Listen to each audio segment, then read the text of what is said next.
Hello and welcome back to the Beefy Tech channel. What you're currently seeing is Warzone 2 on Vondel at native 1440p at 300 FPS.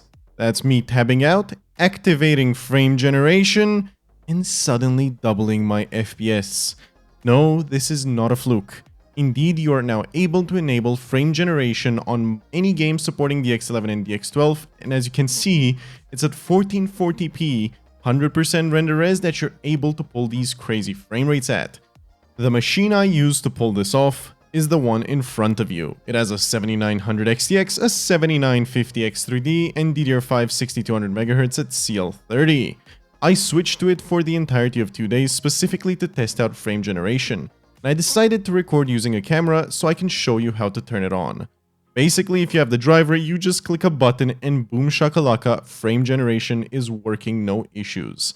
It's very easy to do, but there is a few little gimmicks that I would like to talk about before we continue. If you look in the top left hand side, you may have noticed that the in-game FPS counter is stating a completely different FPS number than the overlay is, and to sum this up as simply as possible for you guys, frame generation happens at a driver level, meaning the game is unable to detect those frames with the FPS counter, but the overlay that Radeon provides actually is able to detect those frames given it's part of the driver. And before you start shouting, oh that's fake frames, relax.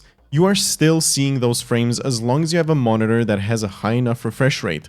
They are still being rendered and they're still reaching your eyes, so they're as real as it gets, it's just that the game doesn't render them, the driver does.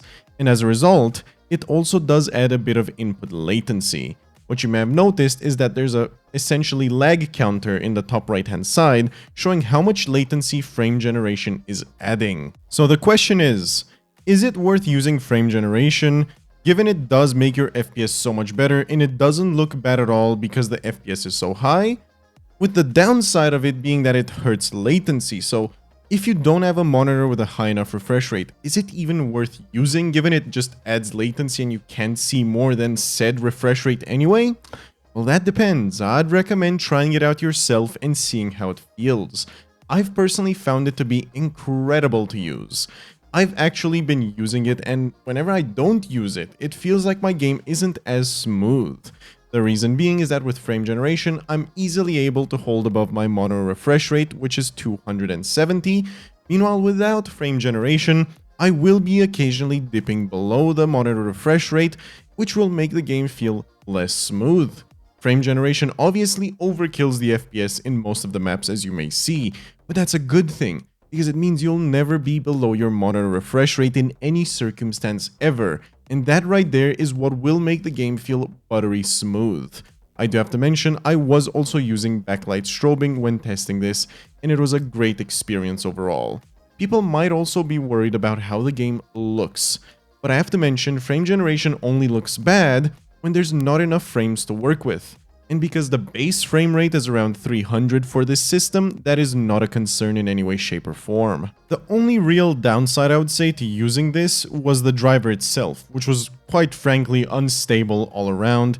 Basically, if you tab out of the game with frame generation still on, there's loads of issues. You'll get a black screen, occasionally the PC will just freeze, so be careful when using these preview drivers because they do tend to have some stability issues. As you can see though, I was enjoying a game over here. I put up the cam, I put up all the stats, and I just played the game and enjoyed it. And honestly, it was one of the smoothest experiences I've ever had with this game. The games I've played were awesome, and it honestly makes me feel a bit bad going back to the 4090 with no frame gen, because I know it will not be as smooth because I won't be able to hold above my modern refresh rate like I was holding here. What you may notice though is that a 99th percentile FPS doesn't actually increase that much over just normal no frame generation. And to be honest, I couldn't tell you why that is, but given the 99th percentile FPS was so high, it didn't seem to bother me anyway. The game still felt perfectly smooth.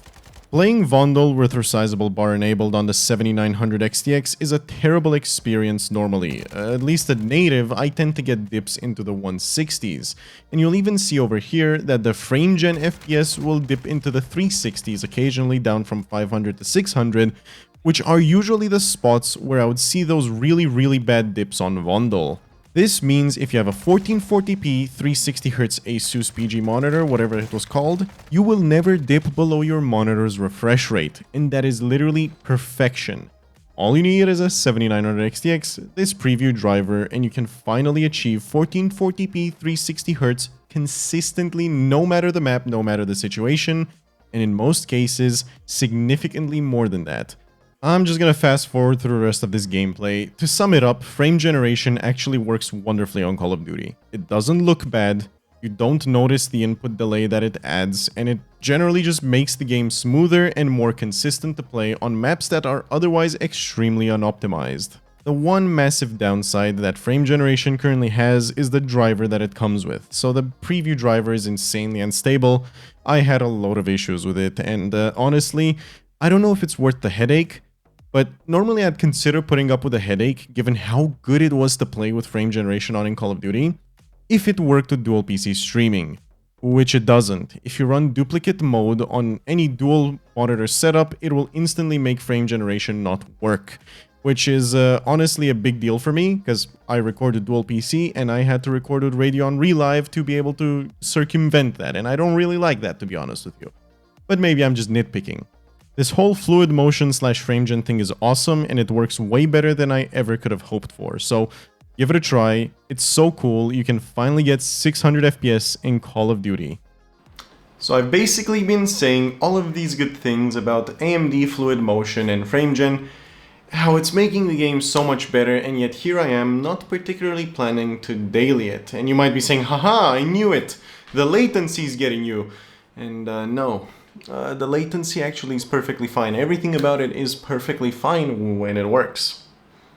And the problem is that sometimes it doesn't, because as you may notice behind me, that's my PC and I didn't turn it off. I just closed the game and the PC froze on a black screen. So these preview drivers are not great in terms of stability is what I'm trying to say, but they're really fun when they work. So yeah, you will essentially have to sacrifice stability to be able to enjoy this at the moment, which is not particularly ideal, especially if you daily a machine.